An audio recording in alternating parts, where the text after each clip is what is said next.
नमस्कार, मैं हूं रवि रंजन। आप देख रहे हैं लाइव बिहार। बिहार में चुनाव संपन्न हो चुका है। अब एक दिन के बाद बिहार में यह पता चल जाएगा कि किसके सर पर ताज होगी। लेकिन चर्चा का बाजार गर्म है जब से एग्जिट पोल के रिजल्ट आए हैं। एग्जिट पोल में जो ये बताया जा रहा है कि बिहार में एक बार फिर एनडीए की सरकार दिख रही है, ऐसा लग रहा है कि एनडीए की सरकार होगी। तो क्या 20 साल से सत्ता में काबिज नीतीश कुमार के सर पर ताज होगा? क्या नीतीश कुमार की सरकार एक बार फिर बन जाएगी? और अगर नीतीश कुमार की ही सरकार बनने जा रही है तो क्या इस बार महिला वोटर गेम चेंजर साबित हो रही हैं? क्योंकि तेजस्वी यादव ने अब से थोड़ी देर पहले एक प्रेस कॉन्फ्रेंस करके ये कहा है कि 18 तारीख को मैं शपथ लेने जा रहा हूं और मीडिया में जो बातें चल रही हैं वो सब झूठ है, फरेब है। तो तेजस्वी यादव के जो दावे हैं, क्या उस ओर भी बिहार के लोगों का मिजाज है? इन सब चीजों पर बातचीत करने के लिए हमारे साथ हैं वरिष्ठ पत्रकार प्रवीण बागी जी। आपका बहुत स्वागत। सबसे पहले तो एग्जिट पोल के जो आए हैं रिजल्ट, उसके हिसाब से जो कहा जा रहा है कि एनडीए की सरकार होगी, एनडीए की सरकार होगी, ये तो बात है, मैंने सारे रुझान यही कह रहे हैं। लेकिन इसके पीछे आपको क्या लगता है, किस तरह से ये कहा जा रहा है? ये देखिए, एक तो वोटिंग रेशियो इस बार इतना ज्यादा पड़ा है, वो मतदान इतना अधिक हुआ है, वो आजादी के बाद पहली बार इतनी अधिक संख्या में वोटर बूथों पर पहुंचे और वोटिंग की है। तो ये बदलते हुए बिहार की तस्वीर है कि बिहार राजनीतिक रूप से सजग तो है, राजनीतिक चर्चाएं हर चौक चौराहे पर हर घर में होती है, मगर वोट देने के मामले में बिहार पिछड़ा प्रदेश रहा है। जैसे विकास के मामले में बिहार पिछड़ा प्रदेश रहा है, वैसे ही वोट देने के मामले में भी बिहार पिछड़ा प्रदेश माना जाता रहा है और उसकी ठोस वजह रही है, वहाँ प्रतिशत बहुत कम रहा है। मगर इस बार बिल्कुल क्रांति हो गई, एक तरह से जिसको कह सकते हैं मतदाता क्रांति, और ये एक बहुत बड़ी उपलब्धि इसको मानी जाएगी बिहार की। चुनाव आयोग को भी उपलब्धि ये मान सकता है अपना, मगर सबसे जो बधाई के पात्र हैं वो हैं बिहार के मतदाता। और इसकी सबसे बड़ी वजह ये है कि जो एसआईआर हुआ, एसआईआर में डिफंक्ट वोटर लिस्ट से बाहर किए गए वोटर सूची। अच्छा, ये आपको लगता है कि एसआईआर के कारण? एसआईआर के कारण एक बड़ी वजह ये है, एकमात्र वजह नहीं है मगर एक बड़ी वजह ये है कि एसआईआर में जो डिफंक्ट वोटर थे, यानी जो बिहार छोड़ चुके हैं या जो दिवंगत हो चुके हैं या जो दूसरे जिले में चले गए हैं, वैसे लोगों का नाम चला आ रहा है। तो वो गिनती में तो हो जाते हैं ज्यादा, मगर रजिस्ट वो करते नहीं है उस बूथ पर।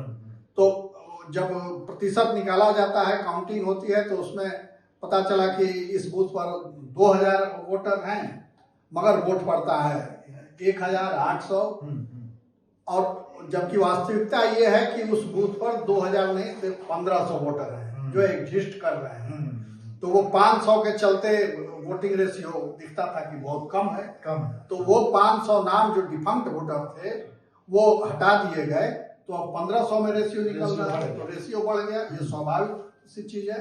और दूसरे कि इस बार मतदाताओं में सजगता बहुत ज्यादा थी, क्योंकि दोनों गठबंधनों ने, एनडीए ने भी और महागठबंधन ने भी, इस ताकत लगा के प्रचार किया था और ऐसी फिजा बना दी थी कि लग रहा था कि इस बार महागठबंधन की सरकार बनेगी कि एनडीए की सरकार बनेगी। बड़ा कसमकस की स्थिति। चुनाव बड़ी दिलचस्प हो गई क्योंकि प्रशांत किशोर भी जी तोड़ मेहनत कर रहे थे। नीतीश कुमार के बारे में ये कहा जा रहा था कि उनकी तबीयत ठीक नहीं है, लेकिन सबसे ज्यादा नीतीश कुमार सक्रिय दिखे। उन्होंने लगातार सभाएं की। जब प्रधानमंत्री यहाँ रोड शो कर रहे थे उस दिन भी नीतीश कुमार किसी दूसरी जगह पर सभा कर रहे थे। तो नीतीश कुमार के पक्ष में जनता का मिजाज आपको दिखा? कहेंगे हमारे रिपोर्टर्स की हर जगह से वो दे रहे हैं, रिपोर्ट देते रहे हैं। एक नई बात जो सामने आई इस वोटिंग के दौरान की महिलाएं लंबी कतारों में लग गई हर बूथों पर। और पिछले बार का इतिहास देखें तो इस बार 71% से ज्यादा महिलाओं ने, जो उनकी आबादी है उसके हिसाब से, उन्होंने ज्यादा मतदान किया। इसका माने कि पुरुषों से 9 कुछ फीसद ज्यादा महिलाओं का वोट ज्यादा बढ़ा। पुरुषों ने भी, हालांकि मैंने 3 करोड़ 51 लाख ये रिकॉर्ड है कि 3,51,00,000 महिलाओं ने वोट किया और 3,98,00,000 पुरुषों ने वोट किया। तो महिलाओं का वोट का प्रतिशत देखें तो वो ज्यादा है। ये महिलाओं का झुकाव, क्या बदलाव जो कहा जा रहा था कि तेजस्वी यादव एक यूथ के लिए बदलाव की ओर जनता का मिजाज बन रहा है, क्या उस बदलाव के लिए था कि नीतीश कुमार की तरफ वो था? उस पर भी हम बात करेंगे, मगर उसके पहले जो वोटिंग रेशियो बढ़ा उस पर कुछ और बातें जोड़ना चाहता हूँ। उसमें ये कि अभी छठ बीता, तो छठ में पूरे देश से 40 लाख के लगभग परिवार बिहार लौट करके आए, जो अपने गांव में अपने घर में छठ मनाना चाह रहे थे। तो उसमें से हालांकि बड़ी संख्या में लोग फिर वापस चले गए, मगर काफी लोग रुक गए सिर्फ चुनाव के लिए कि वोट करके जाएंगे, खास करके जिनका प्रथम चरण में जहाँ वोटिंग थी। प्रधानमंत्री ने अपनी सभी सभाओं में यह अपील की है कि आप रुक के जाइए, मतदान करके जाइए। तो वो रुक गए, इस वजह से भी वोटिंग रेशियो बढ़ी। और तीसरी वजह यह है कि 7.5 लाख के करीब न्यू वोटर जो फर्स्ट टाइम वोटर वो जुड़े, तो उन्होंने 100% वोटिंग की। ये सब वजहें मिला करके, एक तो कि पॉलिटिकल पार्टियों की सघन प्रचार अभियान और आक्रामक प्रचार अभियान से मतदाता सजग हुए। दोनों गठबंधनों के समर्थक एकदम गोलबंद हो गए कि एनडीए के समर्थक इसलिए गोलबंद हुए कि उनको अपनी सरकार बचानी है। दूसरी ओर महागठबंधन के समर्थक इसलिए गोलबंद हुए कि तेजस्वी यादव को मुख्यमंत्री बनाना है। और प्रशांत किशोर भी कोशिश कर प्रशांत किशोर ने भी कोशिश की, पुरजोर कोशिश की और बड़े अनूठे तरीके से उन्होंने कोशिश की। मगर चुनाव के 10 दिन पहले से पता नहीं क्यों रहस्यमय अंदाज से वो बिल्कुल एक तरह से कहिए कि किनारे हटते दिखे चुनाव मुख्य धारा से। इसमें भी कोई राजनीति दिखती है? जरूर राजनीति रही होगी, नहीं तो जिस सघनता से और जिस हाइप में वो चुनाव प्रचार कर रहे थे और जितनी मेहनत उन्होंने की थी, जितना खर्च किया था, वो अचानक से थम क्यों गया। और इस चुनाव में पहली बार नीतीश सरकार के मंत्रियों पर भ्रष्टाचार का आरोप लगा, और वो भ्रष्टाचार का आरोप मुख्य विपक्षी पार्टी की ओर से नहीं, नई नवेली जनसुराज के प्रशांत किशोर ने लगाया।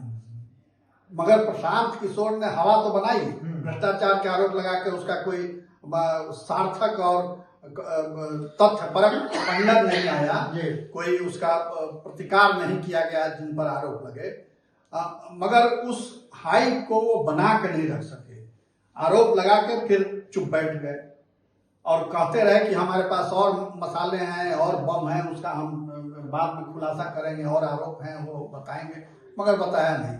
तो कुछ राजनीतिक खेल रहा होगा जो फिर कभी उसका जिक्र आएगा तो उस पर बातचीत होगी।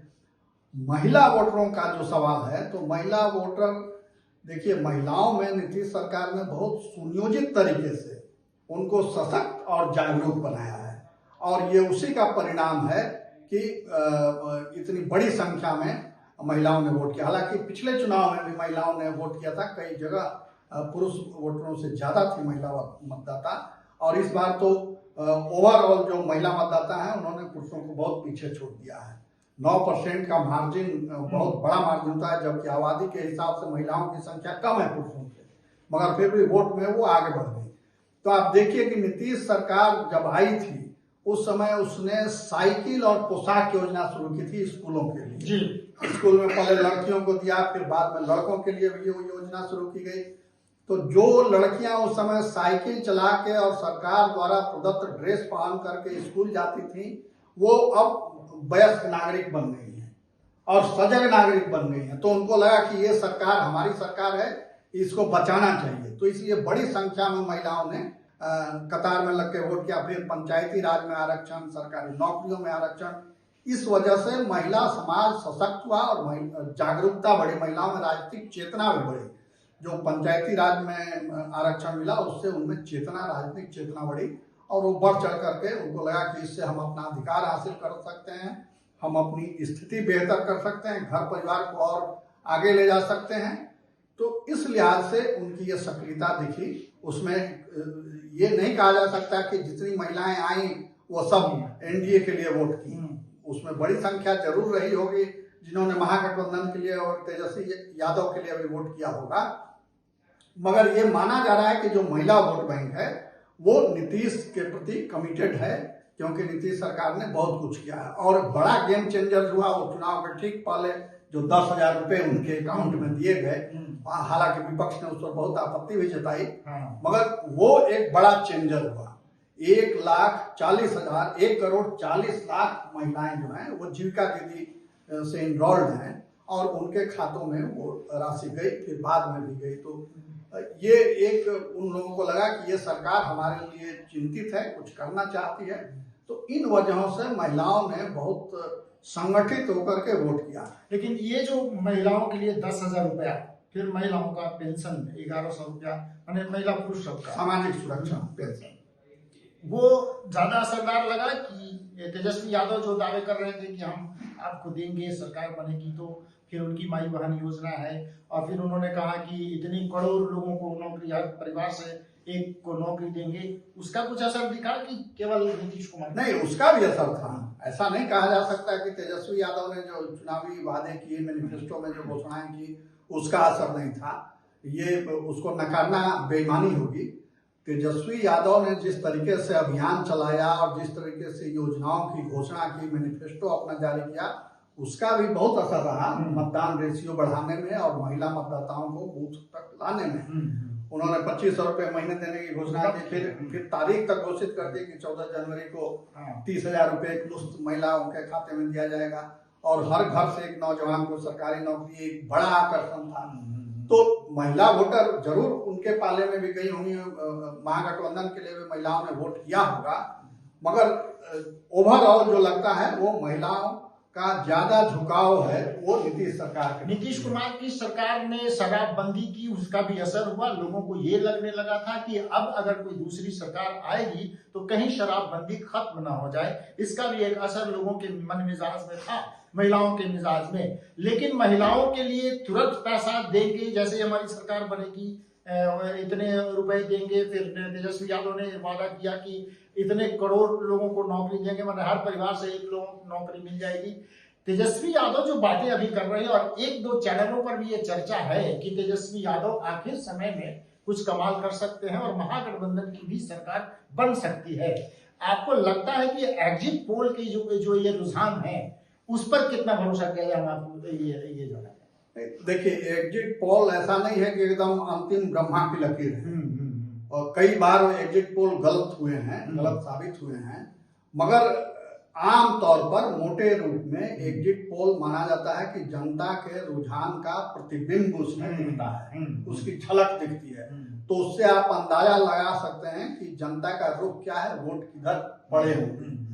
मगर उसमें किस पैमाने पर आपने लोगों की राय ली, कितने बड़े आपका सैंपल साइज था, और सभी एरिया आपने कवर किया कि नहीं, क्योंकि उसमें काफी बदलाव आते रहता है, तो उस पर निर्भर करता है। मगर कई एजेंसियां हैं जो सालों साल से ये काम कर रही हैं, तो उनकी विश्वसनीयता इसमें है, दक्षता भी है।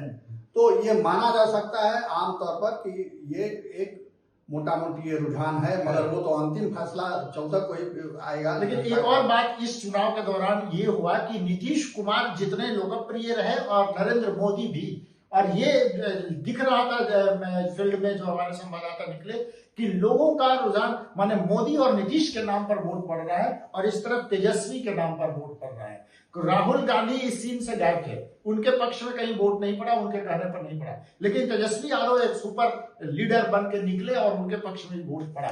आपको लगता है कि नीतीश और मोदी का जादू कायम है और वो चल रहा है? निश्चित रूप से उनका जादू कायम है, और सबसे बड़ी ताकत एनडीए की प्रधानमंत्री मोदी और मुख्यमंत्री नीतीश, ये जो दो चेहरे हैं वो बहुत विश्वसनीय चेहरे बन गए हैं राजनीति के।